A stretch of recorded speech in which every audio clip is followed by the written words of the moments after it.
चलिए ओके, अभी लाइव नहीं हो पा रहा था, प्रॉब्लम, नेटवर्क प्रॉब्लम से। अभी हम लोग कुछ क्वेश्चन सॉल्व कर रहे हैं जो आपको क्रैश कोर्स के लिए, जो कैप्सूल कोर्स जो दिया गया इस बार के बोर्ड 2025 के लिए, ठीक है, उसी को हम लोग सॉल्व करेंगे अभी। तो यहाँ जो टॉपिक अभी आपको पढ़ाया जा रहा है ना, कंफर्म रहिए कि इसी में से सारे क्वेश्चन रहेंगे आपके बोर्ड के एग्जामिनेशन में। अच्छा, इसमें से क्वेश्चन और उसके साथ ही साथ आप लोग को बस यही करना है कि जितना क्वेश्चन पेपर हम आपको दे रहे हैं, क्वेश्चन पेपर याद करते चलिए, क्वेश्चन पेपर सॉल्व करिए। जो भी क्वेश्चन पेपर आपको मिल रहा है टेलीग्राम चैनल पे आपको सारे क्वेश्चन आपको मिल जाएंगे। आज हम कुछ और क्वेश्चन आपको डालते जा रहे हैं चैप्टर वाइज 70 नंबर का, तो उसमें पूरे चैप्टर का आप 70 नंबर का पूरे क्वेश्चन को लगा लीजिए। और उसके अलावा जो है, जो ऑब्जेक्टिव हम आपको सॉल्व करा रहे हैं, जो दिया गया है कल आपके टेलीग्राम चैनल, अपने Telegram channel Vidya classes of biology में इसको डाला गया था। तो टेलीग्राम चैनल से सब लोग जुड़ जाइए ताकि ये आपको मिल सके, और डेली लाइव क्लास के लिए जरूर ज्वाइन करें, ठीक है। चलिए, आज थोड़ा क्लास हम लोग का लेट हो गया है, नहीं तो हम पहले ही शुरू करने वाले थे, कुछ जरूरी काम के कारण आज लेट हो गया है। चलिए अब यहाँ आते हैं हम लोग एप्लीकेशन पे, एप्लीकेशन देखिए। चलिए ठीक है, हाँ, तो अब यहाँ पे what does operand model represent, question को जरा ध्यान से सुनेंगे। ऑपरेंड मॉडल जो है ये किसको रिप्रेजेंट कर रहा है, एक बार इसको समझिएगा। चलिए, और आप लोग भी अपना आंसर जरूर डालें, आपको क्या आंसर मिल रहा है एक बार जरूर आंसर डालिए, ठीक है। चलिए, अब यहाँ सबसे पहला बात, what does operand model represent, operand model किसको रिप्रेजेंट करते हैं, तो सर जीन रेगुलेशन को। ऑपरेंड मॉडल क्या दर्शाता है, तो जीन विनिमय, ठीक है, या जीन विनियमन, यानी जीन का रेगुलेशन, ऑपरेंड मॉडल जो है इसको रिप्रेजेंट करते हैं। दूसरा नंबर में, thalamus is edible part in which of the following, इनमें से किसके पुष्पासन को खाया जाता है, यानी कि इनमें से किसके पुष्पासन को खाया जाता है, तो एप्पल, सेब के पुष्पासन को खाया जाता है, याद रखिएगा, ठीक है। अच्छा, थैलमस निम्नलिखित में से, यानी कि थैलमस बोलने का मतलब होता है पुष्पासन, पुष्पासन यानी कि थैलमस निम्नलिखित में से किसमें खाने वाला हिस्सा है, तो क्या बोलिएगा, एप्पल यानी कि सेब। चलिए हो गया। डीएनए जेनेटिक मटेरियल, डीएनए आनुवांशिक पदार्थ किसका, याद करते चलिए मेरे साथ, हम जो आपको बता रहे हैं, DNA genetic material of, sir DNA bacteriophage का जेनेटिक मटेरियल होता है, और टीएमवी में RNA is the genetic material, याद रखिएगा, आरएनए, टीएमवी में आरएनए आनुवांशिक पदार्थ होता है, और ये बैक्टीरियोफेज में डीएनए आनुवांशिक पदार्थ होता है, ठीक है। अच्छा, अब देखिए, flow of energy in food chain of an ecosystem is, यानी कि flow of energy in food chain, food chain का मतलब होता है, देखिए फूड चैन का मतलब होता है आहार श्रृंखला। आपको बताए हैं जैसे कि घास को कौन खाता है, हिरन, और हिरन को कौन खाता है, बाघ, यानी कि मक्खी को कौन खाता है भाई, मक्खी को मेढक खाता है, और फिर मेढक को सांप के द्वारा खाया जाता है, और सांप को पक्षी के द्वारा खाया जाता है, और पक्षी को फिर ये बड़े जानवर जैसे कि कुत्ते या बिल्लियों के द्वारा खाया जाता है। तो इस तरह से ये क्या हो गया, और कुत्ते बिल्लियों को फिर उनसे भी बड़े जानवर हैं जो उनको खा रहे हैं, तो ये एक तरह का आहार श्रृंखला हो गया। तो आहार श्रृंखला यूनिडायरेक्शनल होता है, एक दिशीय होता है, एक दिशा में होता है। कभी ऐसा नहीं हो सकता है कि मान लीजिए कि ये मेढक को कौन खा रहा है, सांप खा रहा है, अब सांप को मेढक, सांप मेढक को, मतलब कि समझिए सांप को मेढक खा जाए, ऐसा नहीं हो सकता है, ठीक है। अगर ऐसा होगा तब उसको बाई डायरेक्शनल बोलिएगा, यानी दो दिशीय है, लेकिन यहाँ सिंगल दिशा में एक साथ होते चला जा रहा है, ठीक है। तो इसलिए flow of energy in food chain of an ecosystem unidirectional, यानी कि एक पारिस्थितिकी तंत्र की खाद्य श्रृंखला में ऊर्जा का प्रवाह है सर अदिशात्मक, यानी कि यूनिडायरेक्शनल में, एक दिशीय। चलिए, which of the following is not a biofertiliser, इनमें से कौन बायो फर्टिलाइजर नहीं है, तो अगर बायो फर्टिलाइजर नहीं है की बात हम लोग करें तो ये क्लोस्ट्रीडियम जो है बायो फर्टिलाइजर नहीं है, बाकी सब इसमें बायो फर्टिलाइजर हैं, ठीक है। अच्छा, उसके बाद ट्यूबरकुलोसिस इज ट्रांसमिटेड बाई, अब वो ट्यूबरकुलोसिस को हिंदी में कहते हैं टीबी। इसमें बताना है आपको टीबी किसके द्वारा ट्रांसफर होता है, TB, tuberculosis is transmitted by, किसके द्वारा होगा जी बताइए, थोड़ा इसको जूम करते हैं ताकि आपको क्लियर दिख सके। ट्यूबरकुलोसिस इज ट्रांसमिटेड बाई, तो एयर के द्वारा, ट्यूबरकुलोसिस यानी टीबी तो टीबी जो होता है क्षय रोग किसके द्वारा फैलता है? तो सर वायु के द्वारा, सांसे के द्वारा ना फैलता है। हाँ sir. Bioreactor in optimal condition produce, ये सभी क्वेश्चन जो है 300 ऑब्जेक्टिव क्वेश्चन का प्रैक्टिस हम आपको करा रहे हैं, और मैं पूरे दावे के साथ कह सकता हूं कि सारे के सारे क्वेश्चन, ये मेरा जो 300 क्वेश्चन जो इसमें सॉल्व करा रहे हैं, ये प्लस टेस्ट पेपर, बस इससे बाहर का नहीं आएगा। इससे बाहर अगर क्वेश्चन आ गया तो फिर आप आके हमसे बोलिएगा। ये वीडियो में बोल रहा हूँ प्रूफ के साथ, आप इसको सेव करके रख लेंगे और लास्ट में वीडियो को ये जरूर दिखाएंगे कि सर आपने जो टेस्ट पेपर दिया हमें और ये 300 क्वेश्चन का जो आपने सेट कराया, इससे बाहर का क्वेश्चन आ गया, आप लाके हमें दिखा दीजिएगा। हो ही नहीं सकता, इसलिए आपको इस पे ध्यान देना है और अच्छा से पढ़ना है बस। अब कोई गेस देखने की जरूरत नहीं है, मार्केट में जितना गेस आपको मिल रहा है सब बेकार है बाबू। बस ऐसा गेस कहीं दिख जाए आपको, ये है हमारा, बस आपको सर्च करना है जीके मिश्रा का गेस पेपर कैप्सूल कोर्स, कहीं भी मांग लीजिए, मोतिहारी में किसी भी दुकान पे मिल जाएगा, बस यहीं पढ़िए। इसके अलावा अगर कोई आप दूसरा पढ़ रहे हैं तो फिर समझिए कि सब गलत है, किसी ना किसी का लोग उठा के दे दिया है, ये रात भर जग के बनाया हुआ है। इसका क्वेश्चन आप पढ़ के देखिएगा, आपको फिर सब कुछ पता चल जाएगा। ठीक है, ऑब्जेक्टिव का ये है बाबू, ऑब्जेक्टिव के लिए और ये सब्जेक्टिव के लिए, बस देख लीजिए, यही बहुत आसान है। ऑब्जेक्टिव का मात्र 6 दिन का कैप्सूल है, 6 दिन तक आपको सुबह शाम सेवन करना है, 6 दिन में ये खत्म हो जाएगा, हम खुद खत्म इसको करा देंगे प्रैक्टिस करा के। 6 दिन तक आपको खाना है, बस सोने से पहले, सोने के बाद नहीं, सोने से पहले, ठीक है, और जगने के बाद एकदम सुबह शाम इसको लेके आप कंप्लीट करिए। 6 दिन का कैप्सूल ये है, आइए ये भी 6 दिन का कैप्सूल है। 6 दिन के लिए आपका सब्जेक्टिव का कैप्सूल हो गया और 6 दिन का ऑब्जेक्टिव का कैप्सूल, 12 दिन में आपकी कहानी खत्म। उसके बाद जो है हम फिर ब्रह्मास्त्र स्टार्ट करेंगे, जिसमें एग्जाम के पहले फिर हम आपको 3 से 4 घंटे का एक बैच रखेंगे, उसमें पढ़ाएंगे, सारा चीज क्लियर हो जाएगा। बस आपको क्या है कि जितना पढ़ाया जा रहा है ना उसका प्रैक्टिस करते चलिए, और बोर्ड हम जितना पढ़ा रहे हैं आपको ध्यान अपने मैसेज में कमेंट में नहीं देना है। आप मान लीजिए कि हमको कमेंट करने में अपना समय बर्बाद करिएगा, उससे अच्छा है कि आप सिर्फ इतना ध्यान दीजिए, आप सिर्फ इतना ध्यान दीजिए कि आपको ये क्वेश्चन कराया जा रहा है, बस उस पर ध्यान दीजिए। हाँ, अब कुछ लोग को जैसे कि ये गेस नहीं मिला हो तो हमारे Telegram channel Vidya classes of biology को ज्वाइन करें, और वहाँ आपको ये सारी चीजें मिलेगी, वहाँ सॉल्यूशन भी मिलेगा, इसका सब कुछ वहाँ आपको मिल जाएगा। ठीक है, अभी जाइए अपने टेलीग्राम चैनल पे, आप फटाफट वहाँ से पीडीएफ को डाउनलोड करिए। आप पीडीएफ को डाउनलोड करके कहीं से निकलवा लीजिए, नहीं तो अगर मोतिहारी से आप हैं तो मोतिहारी से हैं तो आप किसी भी दुकान पे जाके बोलिएगा जीके मिश्रा का कैप्सूल आया है, लोग दे देगा। ठीक है, हाँ अब सुनिएगा, अब यहाँ bioreactor in optimal condition produce, bioreactor याद रखिएगा, हम आपको अभी जो पढ़ा रहे हैं ना, तो अभी के समय में जो भी चीजें पढ़ाया जा रहा है ये आसानी से याद हो जाएगा, कोई ज्यादा लंबा समय नहीं है अब आपके पास, आप जितना एक बार पढ़ के जाइएगा एग्जाम में सब आपका सॉल्व हो जाएगा। ठीक है, तो bioreactor in optimal condition produce, sir bioreactor organism को उत्पन्न करते हैं, जीव को उत्पन्न करते हैं। ठीक है, ऑप्टिमल कंडीशन में यानी इष्टतम स्थिति में जैव रिएक्टर जो होते हैं ये उत्पादन करते हैं किसका? तो जीव का उत्पादन करते हैं। चलिए अब आते हैं, aryl is edible part in which of the following fruit, aryl किसमें खाया जाता है? तो यहाँ लीची मार लीजिएगा। ठीक है, एराइल किसमें खाया जाने वाला, खाया जाता है, किस फल में खाया जाता है? तो लीची यहाँ मार लीजिएगा। अच्छा, निम्नलिखित में से किस फल में एराइल को खाया जाता है? तो लीची को। अच्छा, indicator of SO2 pollution is, SO2 pollution का सूचक कौन है? तो SO2 पॉल्यूशन का, प्रदूषण का सूचक लाइकेन होता है, SO2 पॉल्यूशन का सूचक लाइकेन होता है। ठीक है, चलिए SO2 प्रदूषण का सूचक होता है लाइकेन। ठीक है, honey is made by, Honey कैसे बनता है?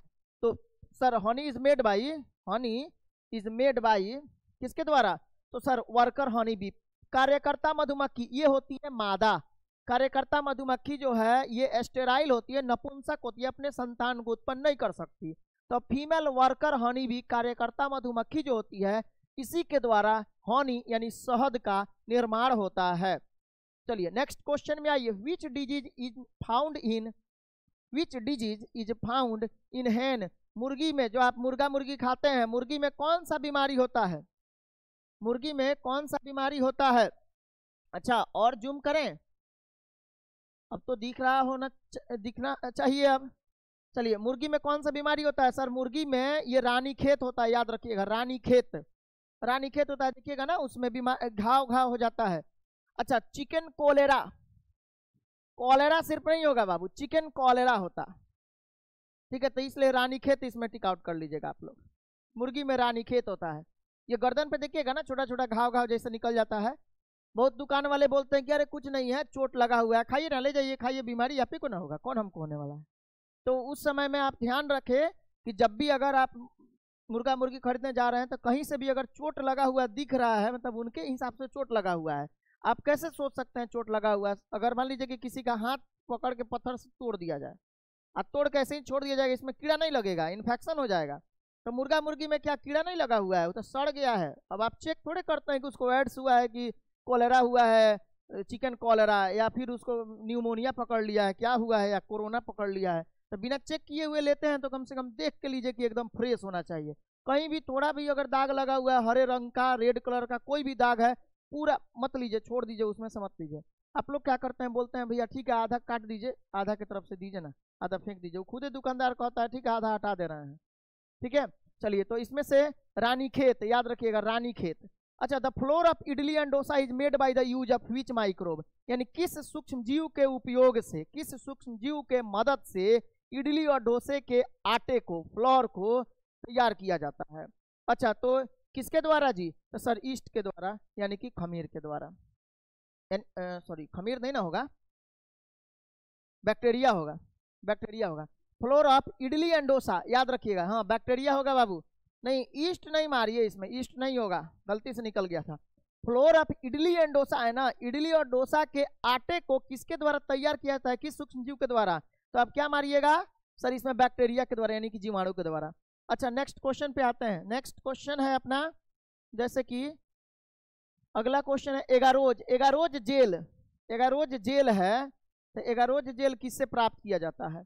क्वेश्चन यहाँ पे है एगारोज किससे निकाला जाता है? तो एगारोज जो है समुद्री खरपतवार से, यानी कि सी वीड, वीड मतलब होता है खरपतवार, यानी एगारोज को समुद्री खरपतवार से प्राप्त किया जाता है। अच्छा, operon model was proposed by, operon model को किसके द्वारा दिया गया था? तो सर ओपेरेन मॉडल को प्रस्तावित किया गया था किसके द्वारा? जैकब और मोनांड के द्वारा, जैकब और मोनांड के द्वारा, ठीक है। ओपेरेन मॉडल को, ओपेरेन के नमूने को किसके द्वारा प्रस्तावित किया गया? तो सर जैकब और मोनेंड के द्वारा, मोनांड के द्वारा, याद हो जाएगा। चलिए sir, menstrual cycle occurs in, ऋतुस्राव चक्र किसमें होता है भाई? तो ऋतुस्राव चक्र मनुष्य में भी होता है, मंकी में भी होता है, चिंपांजी में भी होता है, इसलिए इसका आंसर डी हो जाएगा। 15 का डी मारेंगे, ठीक है, 15 का डी लगाना है आपको। अब आ जाइए 16 नंबर क्वेश्चन पे। 16 नंबर क्वेश्चन क्या कह रहा है? 16 नंबर क्वेश्चन है बाइनरी फिजन अकर्स इन, यानी कि द्विखंडन होता है, किसमें होता है? तो सर द्विखंडन होता है किसमें? अमीबा में होता है, पैरामीशियम में होता है, यानी ए और बी दोनों हो जाएगा, इसलिए सी इज द करेक्ट आंसर, ठीक है, सी हो जाएगा। 16 का सी, 15 का डी, ठीक है, 15 का डी, 16 का सी, ये बात आपको पता है। अच्छा, in DNA molecule the cytosine is 18%, DNA molecule में अगर साइटोसिन 18% है तो आपको एडेनिन की प्रतिशत क्या होगी, ज्ञात करिए। तो देखिए इसमें हम बताए हुए थे, आपको पता है कि सर एडेनिन, एडेनिन किसके साथ बॉन्ड बनाता है? थाइमिन के साथ, और गुआनिन साइटोसिन के साथ। तो गुआनिन और साइटोसिन के बीच ट्रिपल हाइड्रोजन बॉन्ड होता है, 3 गो हाइड्रोजन बॉन्ड होता है, और एडेनिन और थाइमिन के बीच 2 गो हाइड्रोजन बॉन्ड होता है। अच्छा, ये बात क्लियर है ना? तो अगर एडेनिन दे दिया, थाइमिन पूछ रहा है, तो अगर एडेनिन दिया हुआ है, मान लीजिए कि यहाँ पे क्या दिया है सर, साइटोसिन दिया है, साइटोसिन कितना है? 18% है, और गुआनिन आपको निकालने के लिए अगर पूछ दिया, तो सर अगर ये 18 है तो गुआनिन भी 18 हो जाएगा, क्योंकि ये दोनों तो बराबर होता है। According to Chargaff rule, Chargaff के नियम के अनुसार एडेनिन थाइमिन के बराबर होता है, तो गुआनिन भी साइटोसिन के बराबर होता है। इसको डिटेल्स में अगर देखना है तो हम यूट्यूब पे वीडियो डाले हुए हैं, शॉर्ट में इस टाइप का क्वेश्चन बनाने का भी ट्रिक आपको बताए थे, कि अगर मान लीजिए कि आपको गुआनिन पूछ रहा है, अगर साइटोसिन देकर गुआनिन पूछ रहा है तो वही आंसर हो जाएगा। एडेनिन देकर थाइमिन पूछ रहा है, आंसर वही हो जाएगा, क्योंकि ये दोनों बराबर है। लेकिन अगर साइटोसिन दे दिया, पूछ रहा है इधर से, एडेनिन पूछ रहा है, यहाँ साइटोसिन दिया है, एडेनिन पूछ रहा है, तो जितना दिया है पहले उसमें 2 से गुना करिए, 18 दूना 36, अब फिर अब उसके बाद क्या करेंगे, इसमें से 100 में से इसको घटा लीजिए। अब 100 माइनस 36 बराबर 64। बस समझ में आया क्या? मैंने सबसे पहले देखिए आंख बंद करके ऐसा क्वेश्चन बनाइएगा। ऑप्शन में जो भी दिया हो, क्वेश्चन जो भी दिया हो, अब इतना आंख मत बंद कर लीजिएगा कि ये भी पता नहीं चले आपको साइटोसिन दिया है, गुआनिन पूछ रहा है, तब सॉल्यूशन करके निकालने की क्या जरूरत है, तब तो गलत हो जाएगा आपका आंसर सीधे 18%। थाइमिन दिया है, एडेनिन पूछ रहा है, तो जितना दिया है वही आंसर। चाहे एडेनिन दिया है, थाइमिन पूछ रहा है, तो जितना दिया है वही आंसर। गुआनिन देख के साइटोसिन पूछा, जो दिया है वही आंसर। लेकिन अगर साइटोसिन देख के एडेनिन पूछ रहा है, चाहे थाइमिन पूछ रहा है, तो इधर वाला देख के ऊपर वाले के बारे में पूछ रहा है, तो यही प्रक्रिया है, जितना दिया है पहले 2 से गुना करिए। मत जानिए कि काहे ऐसे हो रहा है, क्योंकि अभी उतना समय हमारे पास नहीं है। बात समझ में आ रहा है कि ऐसे क्यों कर रहे हैं सर? तो उसके लिए जाना होगा आपको, डिटेल्स में वीडियो देखना होगा। अपने यूट्यूब चैनल पे जाएंगे, सर्च करेंगे विद्या क्लासेस ऑफ बायोलॉजी, चैनल को सब्सक्राइब करेंगे, बेल आइकन को क्लिक करेंगे, और तब उसमें प्लेलिस्ट में जाएंगे, वहाँ 12th का बैच के बारे में देखेंगे और उसमें से वीडियो निकालेंगे और वहाँ से आप सॉल्व करेंगे। ठीक है, अच्छा। अब इसके बाद नहीं तो इंस्टाग्राम पे अगर आप मेरे जुड़े हुए हैं तो वहाँ से आपको ये ऑब्जेक्टिव क्वेश्चन मिल जाएगा। इंस्टाग्राम पे सर्च करिए गुंजन मिश्रा 0 और वहाँ आप फॉलो कर लीजिएगा। फॉलो कर लीजिएगा तो बहुत खुशी होगी। अच्छा, तो अब इसमें क्या करना है आपको, क्वेश्चन में दिया है 18%, तो पहले 2 से गुना करिए। 18 दूना 36, 36 में से अब 36 को 100 में से घटा दीजिए। 100 में से घटाइएगा तो हो गया 64। अब इस 64 को 2 से भाग दे दीजिए, कितना हो गया भाई? 32। बस आंसर निकल गया 32। एकदम ऐसा कोई भी क्वेश्चन पूछ दिया, जो दिया होगा पहले 2 से गुना करना है, 100 में से उसको घटा लेना है, फिर 2 से भाग दे देना है, आंसर प्राप्त। हटा दें। चलिए नेक्स्ट टॉपिक पे आते हैं। अगला क्वेश्चन क्या है? ऐसा क्वेश्चन कराया गया है, बहुत अच्छा क्वेश्चन आप लोग के लिए बनाया गया है बाबू, घबराए नहीं। 35 को क्वेश्चन हो ही नहीं सकता कि इससे बाहर हो। वो आज वीडियो क्वालिटी थोड़ा आप लोग को सही नहीं लग रहा होगा, इसलिए, क्योंकि आज थोड़ा वीडियो क्वालिटी आज सही नहीं लगने का कारण है क्योंकि नेटवर्क का आज कुछ प्रॉब्लम है, इसीलिए। अच्छा, आप लोग घबराएं नहीं, ये थोड़ा देर में सही हो जाएगा। जब वीडियो आप लोग का अपलोड होगा ना, तो ये वीडियो अपलोड होने पर सही हो जाएगा, क्योंकि अभी नेटवर्क का इशू है, इसीलिए। मौसम देख ही रहे हैं किस तरह का अभी चल रहा है, तो इस मौसम में थोड़ा नेटवर्क का भी इशू होता है। चलिए, अब है क्वेश्चन कि sir Widal test is WIDAL, Widal test is done to confirm typhoid. Typhoid को कन्फर्म करने के लिए विडाल टेस्ट कराया जाता है। ठीक है, टाइफाइड को कन्फर्म करने के लिए विडाल टेस्ट कराया जाता है। अब आइए, HIV attack on which of the following cell. HIV कौन सी कोशिका पर आक्रमण करता है? सबसे पहले ये T हेल्पर सेल, सहायक हेल्पर कोशिका, यानी कि T सहायक कोशिका पर। ठीक है, अच्छा, HIV हो गया। 20 नंबर में आइए, the substances to which an immune response is produced are called. यानी किस सबस्टांस के द्वारा, किस पदार्थ के द्वारा प्रतिरक्षा प्रतिक्रिया उत्पन्न होता है? तो सर प्रतिरक्षा प्रतिक्रिया तब उत्पन्न होता है ना जब हमारे शरीर में कोई रोग कारक प्रवेश करता है। तो आंसर क्या मारिएगा? एंटीजन। डी आंसर हो जाएगा। 20 का डी आंसर हो जाएगा, एंटीजन हो जाएगा। यानी कि किस पदार्थ के द्वारा क्या होता है सर? प्रतिरक्षा प्रतिक्रिया उत्पन्न होता है। हमारे शरीर के द्वारा प्रतिरक्षा प्रतिक्रिया कब उत्पन्न होता है? तो जब कोई रोग कारक हमारे शरीर में प्रवेश करता है। तो यानी कि 20 का क्या हो जाएगा सर? 20 का डी हो जाएगा। चलिए नेक्स्ट क्वेश्चन पे आते हैं। 21 नंबर में, chemical release due to allergy is, यानी कि एलर्जी के द्वारा जो रसायन उत्पन्न होता है उसका नाम क्या है? तो सर हिस्टामिन और सेरोटोनिन। क्या है जी? हिस्टामिन और सेरोटोनिन। इसलिए आंसर क्या हो जाएगा? सी हो जाएगा। केमिकल माने एलर्जी आपको जब भी होता है तो उस समय में कौन सा रासायनिक पदार्थ आपके शरीर में उत्पन्न होता है? तो हिस्टामिन और सेरोटोनिन एलर्जी के कारण उत्पन्न होने वाले 2 रसायन हैं। अच्छा, which one forms endosperm after fusion with male gamete. यानी कि बोला गया है, यानी कि इंडोस्पर्म का निर्माण, यानी कि ये मेल गैमीट को किसके साथ मिलने से इंडोस्पर्म का निर्माण होता है, यानी भ्रूणपोष बनता है? नर युग्मक किसके साथ मिलता है जिससे कि भ्रूणपोष का निर्माण होता है? तो क्या बोलिएगा सर? नर युग्मक जो है ये मिलता है किससे? सेकेंडरी न्यूक्लियस से। सेकेंडरी न्यूक्लियस से जब मिलेगा ना तब जाकर क्या बनेगा, इंडोस्पर्म का निर्माण होगा, यानी द्वितीयक केंद्रक के साथ। समझ में आया क्या? चलिए अब आते हैं हम लोग क्या,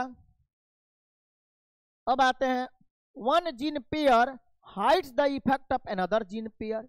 जब एक जीन जोड़ा दूसरे जीन जोड़े के प्रभाव को छुपा देता है तो इस प्रक्रिया को, इस घटना को इपीस्टेसिस कहा जाता है। ए आंसर हो जाएगा इपीस्टेसिस। ठीक है, चलिए कोई दिक्कत हो तो बोलिए, इसमें नहीं है ना?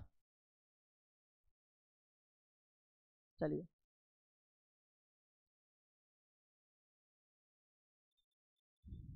चलिए ऑफलाइन भी चल रहा है क्लास, ऑफलाइन भी अभी चल रहा है। अब देखिएगा बोला गया है a sequence of 3 on tRNA which bind to in mRNA codon is. मतलब कि आपको बताया गया है टीआरएनए पर कौन होता है भाई, एंटी कोडोन होता है। जो 3 गो सेट में होता है तो एंटी कोडोन ना होता है, तो सी आंसर हो जाएगा। बस समझ में आया, एंटी कोडोन। अच्छा अब आते हैं नेक्स्ट क्वेश्चन पे। अब क्वेश्चन है आपका 25 number, the group of Wuchereria bancrofti which causes filaria in human being is. बोला गया है उकरेरिया बैनक्रॉफ्टी के द्वारा मनुष्य में फिलेरिया होता है। उकरेरिया बैनक्रॉफ्टी के द्वारा मनुष्य में फिलेरिया होता है, तो बताइए कौन। तो इसमें हो जाएगा क्या, ये क्या है, तो सर हेलमिन्थस है, हेलमिन्थस है। ठीक है, हेलमिन्थस इसको कहेंगे, हेलमिन्थ यानी क्रीमी या हेलमिन्थ, हेलमिन्थ इसको कहते हैं, हेलमिन्थ है। बस समझ में आया, उकरेरिया बैनक्रॉफ्टी एक हेलमिन्थ है। ये प्रोटोजोआ नहीं है, बैक्टीरिया नहीं है, ये वायरस नहीं है, ये है हेलमिन्थस। अच्छा, which organ on the body is most affected by excessive intake of alcohol. अगर आप अधिक मात्रा में अल्कोहल ले लेते हैं तो अधिक मात्रा में अल्कोहल लेने से शरीर का कौन सा अंग सबसे ज्यादा प्रभावित हो जाता है, तो क्या हो जाएगा सर, यकृत यानी कि लीवर हो जाएगा। अधिक मात्रा में अगर आप ये अल्कोहल का सेवन कर रहे हैं, दारू पी रहे हैं, समझ रहे हैं कि नहीं बात को, और दारू अगर पी रहे हैं कोनकाट सिरप, तो उसके कारण सबसे ज्यादा हमारा लीवर प्रभावित होता है। ठीक है, फ्रूटी पीने से सबसे ज्यादा क्या प्रॉब्लम होगा, लीवर में। अच्छा, exception of Mendel law, Mendel के लॉ का अपवाद बताइए, बोलते चलिए आप लोग। लिंकेज, यहाँ तो लिंकेज है ना है जी। अच्छा, उसके बाद है which of the following is a sexually transmitted disease. इनमें से कौन यौन संचारित रोग है, तो सर यौन संचारित रोग जो है इसमें कौन है, सिफिलिस है। यौन संचारित रोग का मतलब हुआ वैसा रोग जो यौन संपर्क के माध्यम से फैलता हो, उसको हम लोग बोलते हैं यौन संचारित रोग। ठीक है, चलिए अब 29 नंबर क्वेश्चन में आइए, विच of the following is not a viral disease. इनमें से कौन विषाणु जनित रोग नहीं है, इनमें से कौन विषाणु जनित रोग नहीं है, कौन, तो विषाणु जनित रोग जो है ये डिप्थेरिया नहीं है। डिप्थेरिया वायरस के द्वारा होने वाला बीमारी नहीं है, ये बैक्टीरिया के द्वारा होता है। बाकी सभी बीमारी जो है इसमें, बाकी सभी बीमारी किसके द्वारा होता है जी, सब वायरस के द्वारा होता है। तो नाम भी याद रखिएगा आप लोग। अच्छा अब आइए, विच of the following is not included in animal husbandry. Animal husbandry का मतलब होता है पशुपालन।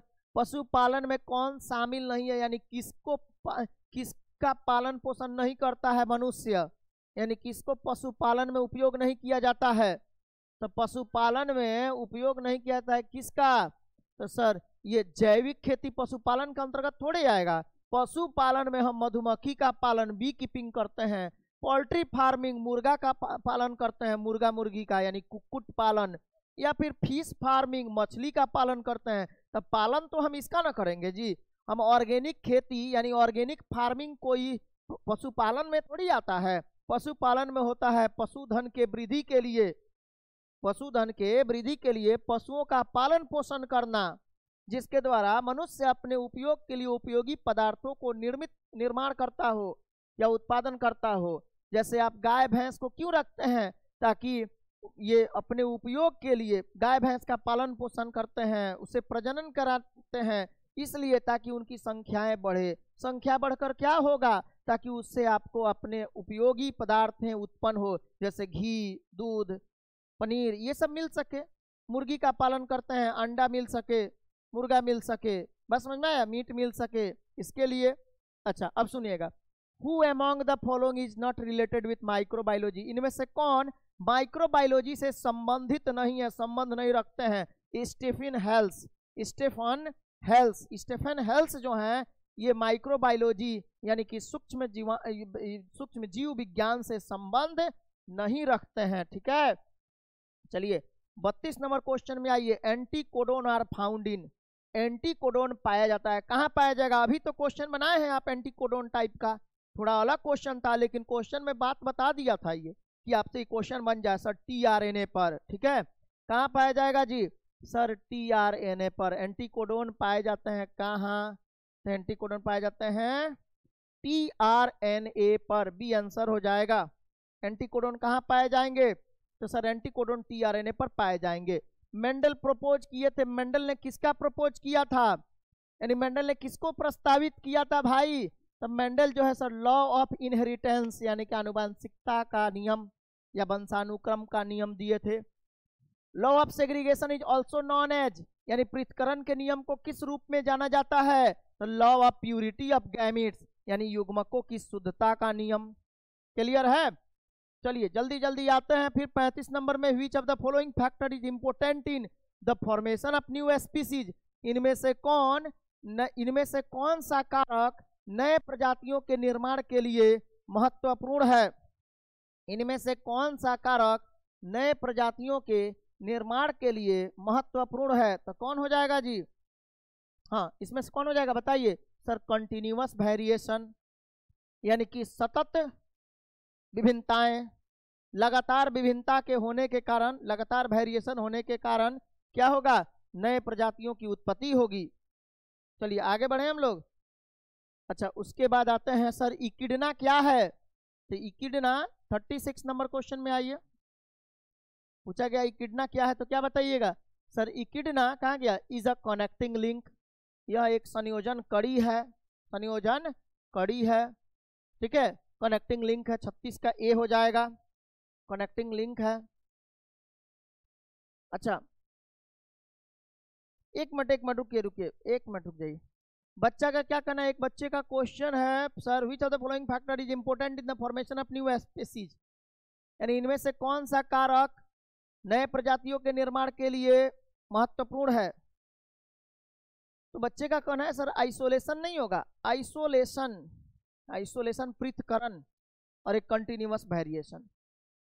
देखिए हालांकि दोनों जरूरी होता है, आइसोलेशन का भी जरूरी होता है, लेकिन कंटिन्यूअस वेरिएशन भी यहाँ है।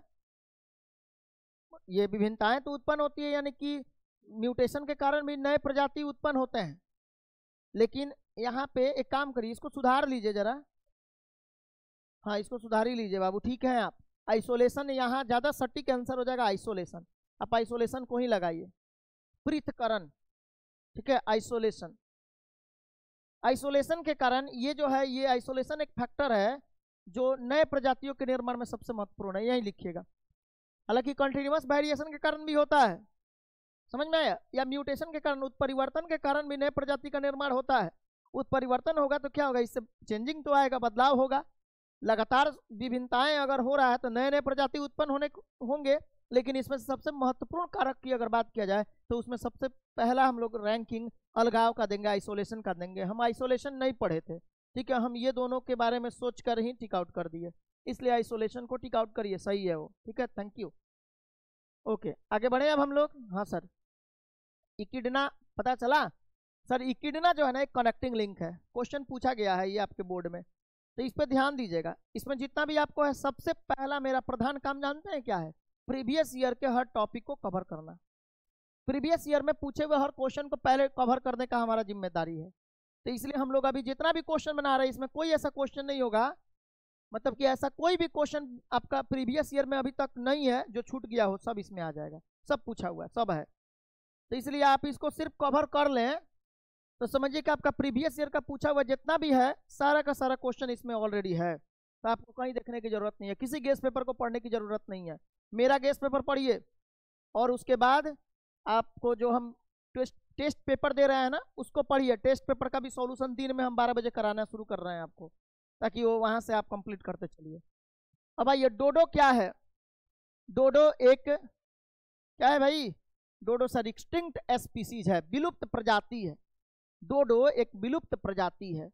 Which of the following is a diploid structure? इनमें से द्विगुणित संरचना कौन है? जाइगोट, सी हो जाएगा। इनमें से द्विगुणित संरचना जाइगोट है, तो सबको पता है।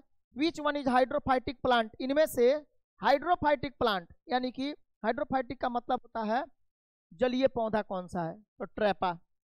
ट्रापा, ट्रापा जो होता है ये जलीय पौधा होता है। जलीय पौधा में सर ट्रापा हो जाएगा, जल में रहने वाला पौधा है ये, ठीक है। अच्छा, आगे बढ़े अब हम लोग। ओके, अब आते हैं 40 नंबर क्वेश्चन पे। Sertoli cells are found in? Sertoli कोशिका पाई जाती है कहाँ?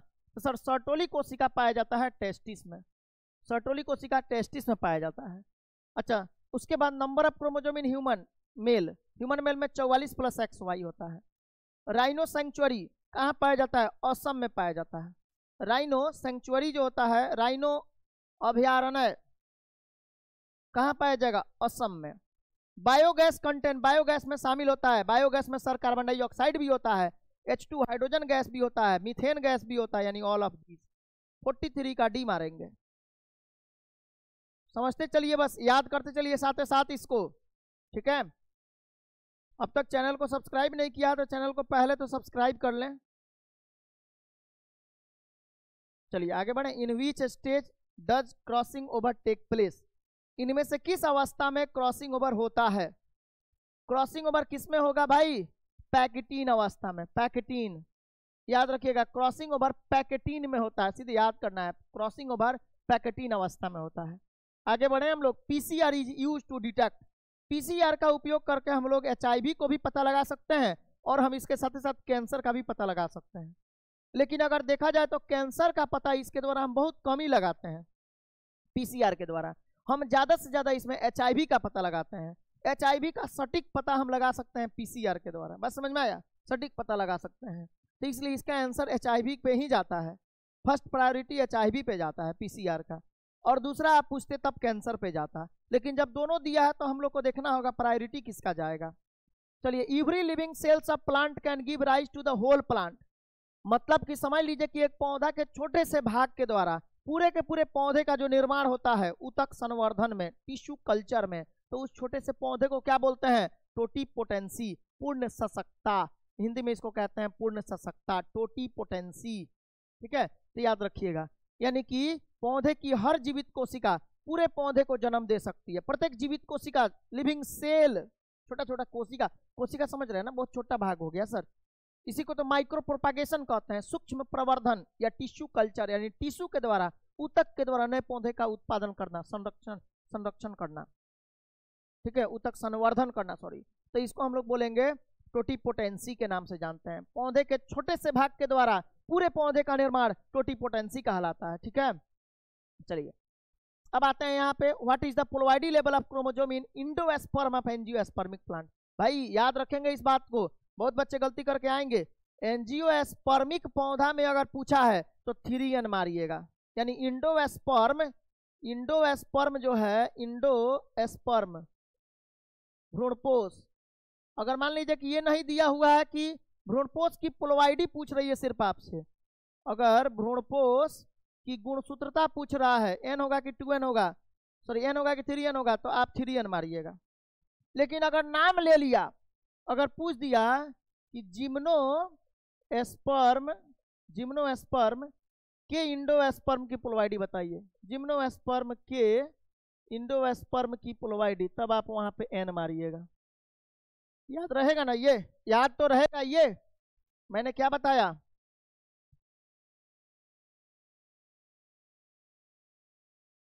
अरे बात समझ में आया क्या?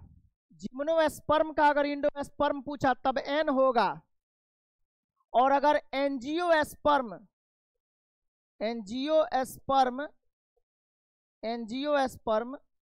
के इंडोस्पर्म के बारे में पूछा, इंडोस्पर्म के बारे में पूछा, तब 3N मारिएगा। समझ रहे हैं बातों को?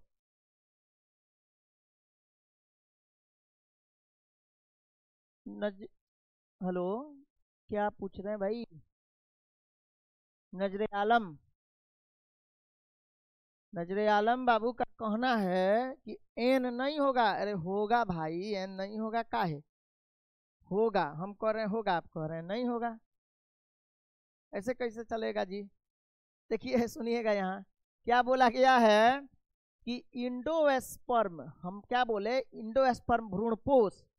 अगर एन में भ्रूणपोष, अगर आपसे पूछा जा रहा है किस में, इंडोएस्पर्म की प्लोइडी अगर एंजियोएस्पर्म में पूछा गया तब 3n मारिएगा, ये जान लीजिए आज से। और अगर जिम्नोएस्पर्म का पूछ दिया तब n मारिएगा।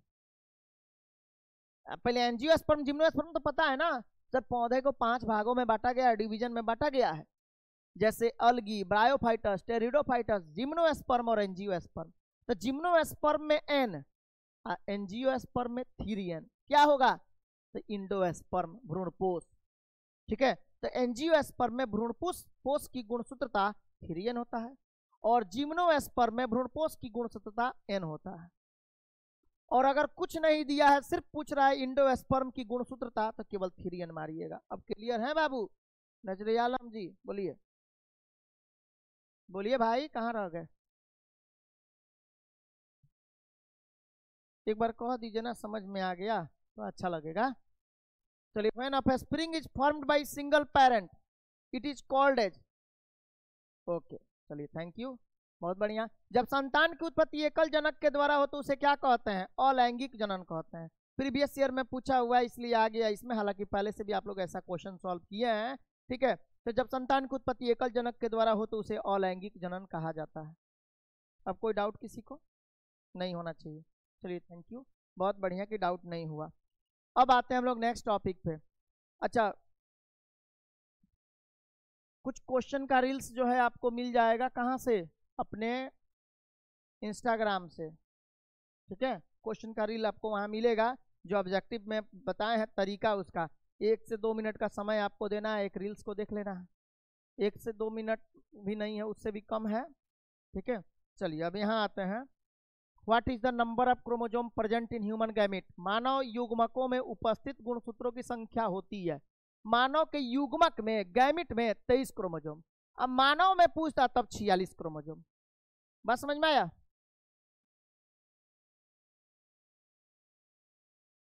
हाँ, अब आइए restriction enzyme. Sir restriction enzyme क्या है, यानी प्रतिबंधन एंजाइम क्या है? तो सर प्रतिबंधन एंजाइम को हम लोग इंडोन्यूक्लियेज कहते हैं।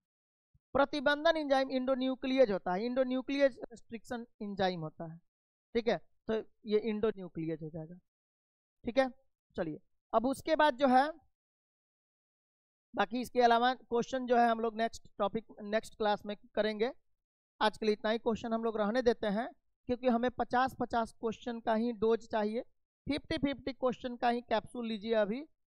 ठीक है, ताकि 50-50 करके हमें 6 दिन में इसको खत्म कर देना है। 6 दिन में ये खत्म हो जा रहा है, उसके बाद फिर हम लोग अपने, उसके साथ ही साथ जो है हम लोग अपना क्वेश्चन जो आपको दिया गया है, जैसे ग्रुप में डाला गया है क्वेश्चन, अभी टेलीग्राम चैनल पे आपको मिल जाएगा क्वेश्चन। अगर नहीं डाले होंगे कहीं, अगर पहले डाले हुए हैं तो फिर से हम अपडेट कर देंगे, ताज़ा डाल देते हैं, फिर से आपको मिल जाएगा। वहाँ से टेलीग्राम चैनल पे ज्वाइन हो जाइए, अपने विद्या क्लासेस ऑफ बायोलॉजी के नाम से है टेलीग्राम चैनल, और वहाँ से आपको सारी चीज़ें जो है इसके रिलेटेड ऑब्जेक्टिव का, ये एक्स्ट्रा जो प्रत्येक चैप्टर से 70-70 क्वेश्चन का क्वेश्चन जो सेट मिलेगा वहाँ मिल जाएगा। प्रत्येक चैप्टर में 70-70 का तैयारी कर लीजिए, सब्जेक्टिव ऑब्जेक्टिव और 5 नंबर वाला, उससे आपका तैयार हो जाएगा। ठीक है, चलिए इसमें जो है, हाँ भाई, कैप्सूल को घोंट कर पी जाना है। ठीक है, चलिए तो यहाँ तक आप लोग इसको तैयार कर लें, फिर हम लोग मिलते हैं नेक्स्ट क्लास में। और एकदम परेशान होने की ज़रूरत नहीं है, टेंशन फ्री होकर पेपर के बारे में सोचना है। अभी तो आपको पढ़ाई करना है, ये नहीं सोचिए कि क्या पढ़ें। बहुत बच्चे ये परेशान है कि सर अब क्या पढ़ें, समय नहीं है। कोई बात नहीं, मेरा वीडियो देखें, मेरे यूट्यूब चैनल को सब्सक्राइब कर लें, वहाँ से आपको सारी चीज़ें मिलते रहेगी, और उसको डेली का डेली देखते चलिए। अभी जितना आपको दिया जा रहा है सब्जेक्टिव, कल के क्लास में हम आपको जितना समझा दिए, इकोलॉजी आपका कंप्लीट हो गया, और उसका 5 नंबरिया सब्जेक्टिव हम आपको एक दिन करा दे रहे हैं कल नेक्स्ट क्लास में, उसके बाद ये आपका कवर हो जाएगा। ठीक है, चलिए तो इसको आप लोग एक बार यहाँ से कंप्लीट कर लीजिए। अपने टेलीग्राम चैनल पे आपका क्विज होगा, टेलीग्राम चैनल पे